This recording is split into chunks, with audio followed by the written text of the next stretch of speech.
In recent weeks, the Navy has supported our mission to blow the cartel terrorists the hell out of the water. You see that?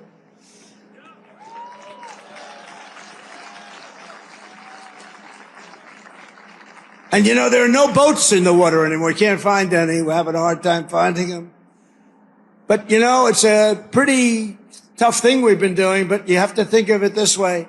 Every one of those boats is responsible for the death of 25,000 American people and the destruction of families. So when you think of it that way, what we're doing is actually an act of kindness. But we did another one last night. Now we just can't find any. You know, it's the old story. We're so good at it that there are no boats. In fact, even fishing boats, nobody wants to go into the water anymore. Sorry to tell you that. But it's, we're stopping drugs coming into America, if that's okay. We're stopping drugs at a level that nobody's ever seen before. Hello, Bobby Jones here from MeidasTouch and Violent Media Networks. Later this upcoming week, the United States Navy will celebrate its 250th birthday. Now, that is quite the accomplishment for an organization that started with a couple of boats and a certificate from the then Continental Congress saying, go out, be a nuisance, and help stop the world's most preeminent naval superpower. That ragtag organization that started October 13, 1775, matured into one of the greatest fighting forces the world has ever seen, to include the greatest Navy the world has ever known. The United States Navy has seen the deepest parts of the ocean, and then had the audacity to have the first American in space and have one of the few people who've ever touched foot on the moon be part of their organization. For 26 years, I had the distinct honor and privilege of wearing the uniform of the United States Navy. First as a midshipman at the Naval Academy, and then as a commissioned officer for 22 years. I count it amongst one of the greatest honors of my life to not only have served, but to be considered a Navy man. I say all that because recent events at the world's largest naval base, Naval Station Norfolk, in remarks given by President Trump and the Secretary of Defense, Pete Hegseth, gave me cause to pause, because in what was supposed to be a celebration of a history of an organization that helped save the free world and save the United States historically, devolved into a political pep rally, throwing in the face all of the traits and attributes that this glorious organization had developed over 2.5 centuries. In this video, I'm going to talk a little bit about the remarks, and make no mistake, there have been plenty of people who made remarks about it, but I want to talk about how the remarks are not just personal to me, but how it spits in the face of everything the United States Navy stood for the last 250 years, and how current actions are putting every American sailor in danger, and most importantly, on the wrong side of history. In a continuation of disturbing events, the United States Navy has escalated conflict in the Caribbean Sea off the Venezuelan coast. Now, what's happened here is basically a new term, narco-terrorist, invented by the Trump administration, has been used to summarily execute what we have been told are suspected drug runners. And while I am all for doing everything we can to protect American citizens, I actually went and did it for over half of my life, there is a process that goes along with this. Throughout the multiple strikes, now going on 4 different strikes, killing Venezuelan citizens, there has been no evidence, and I mean none, presented by the current administration to justify such actions. Just for reference, historically speaking, whenever the United States military takes actions, especially preemptive action against another nation or its citizens, it is pretty much justified, laid out legally by the administration that orders it.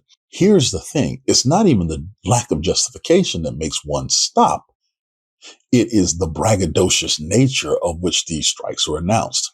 You know, Theodore Roosevelt, one of the biggest advocates of the American Navy, a former assistant secretary of the Navy, famously said, "Speak softly, carry a big stick.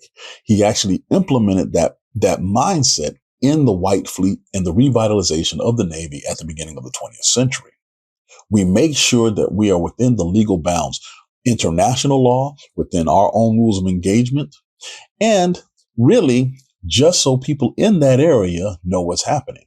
The thing that really kind of ticked me off is how Trump has bragged about there aren't any Venezuelan fishermen out because of these strikes. Well, that's having a direct effect on the economy. That's having a direct effect on what we call soft power and how the United States Navy is viewed. There are real ramifications to strikes not only occurring in such a manner, but being displayed, broadcast, and talked about in a dishonorable way. What really blows my mind about the misuse of the Navy, right? This has ties back to the beginning of this current version of his administration. When the JAGs were fired, the judge advocate generals, the military lawyers, the top military lawyer for the Army, Navy, and the Air Force, all fired in order to be replaced by people who tend to have a looser interpretation of rules of engagement. This was the reason why. For the United States military, specifically the Navy in this case, to operate overseas with little to no oversight. Now, here's what's amazing.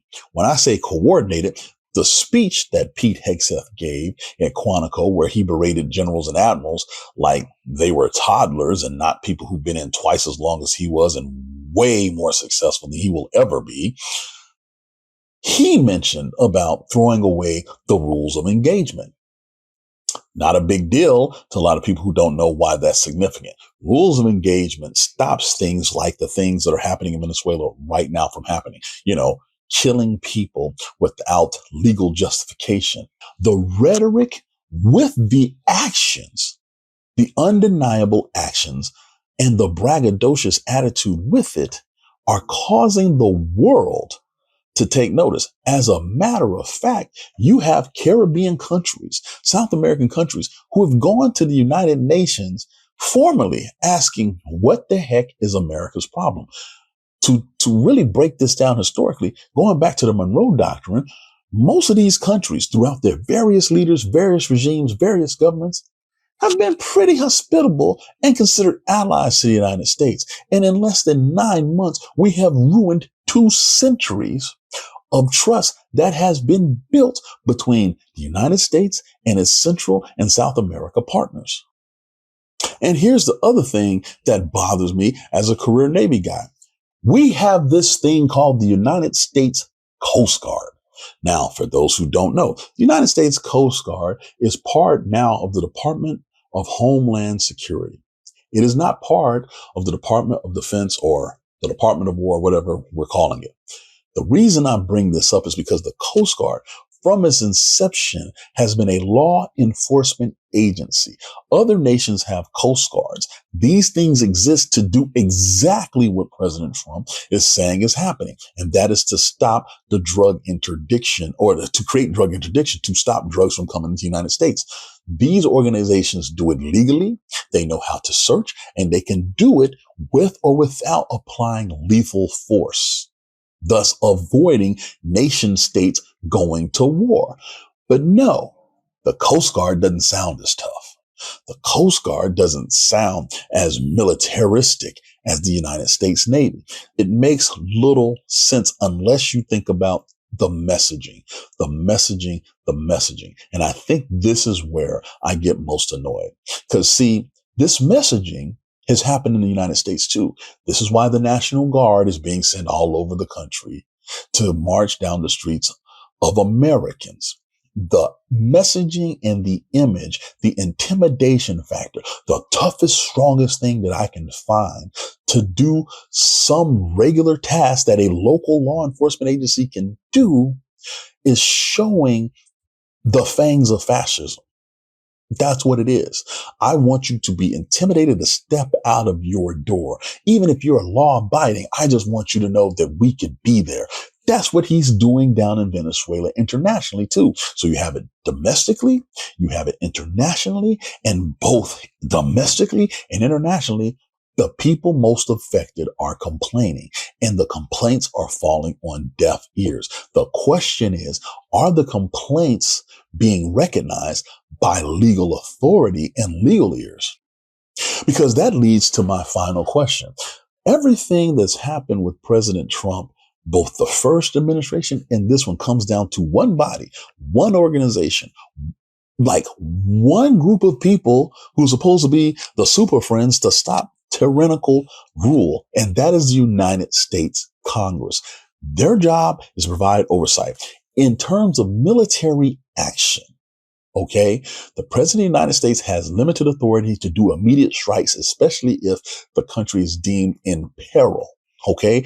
But after that, he has to go to Congress. He has to get an authorization for the use of military force. That's what Obama had to do in Afghanistan. Bush had to do in Afghanistan. Heck, this goes back to the Vietnam War because Lyndon Baines Johnson expanded that war to the degree that 58,000 Americans were killed and Congress was left out of the loop for most of that escalation. So there are these rules in place. So now you've had multiple strikes against another nation state. You have not told Congress why you're doing it, nor have you asked for authorization to do it. And you have a Coast Guard that is designed and has the title authority to do that mission. And instead you pick the United States Navy. Now, someone tell me how that makes sense. It doesn't. Again, if this was Johnson doing it during Vietnam, if this was Obama doing it in Afghanistan, I'd have the same beef because what you're doing is you're putting military members, in this case, my beloved sailors, officers of the United States Navy, in legal jeopardy by having these actions, which is another reason why I think Pete Hegseth said what he said in Quantico, where, hey, we're not worried about silly rules of engagements. And if you make a mistake, we'll overlook the mistake. He is trying to give people the legal leeway that he does not have the authority to give, by the way, to do things that they know are questionable and maybe illegal. And when you really think about the use of the military and how they're trying to do it, turning weapons on Americans, arming ICE like they're another military branch, and then just fundamentally, indiscriminately killing foreign nationals off their coast, you have to wonder what the end game is. Because right now, with Portland and Chicago and DC and LA and all these American cities dealing with occupations and the rest of the world looking around asking, what is America's end game? I don't have an answer to that question. Love this video? Support independent media and unlock exclusive content, ad-free videos, and custom emojis by becoming a paid member of our YouTube channel today. You can also gift memberships to others. Let's keep growing together.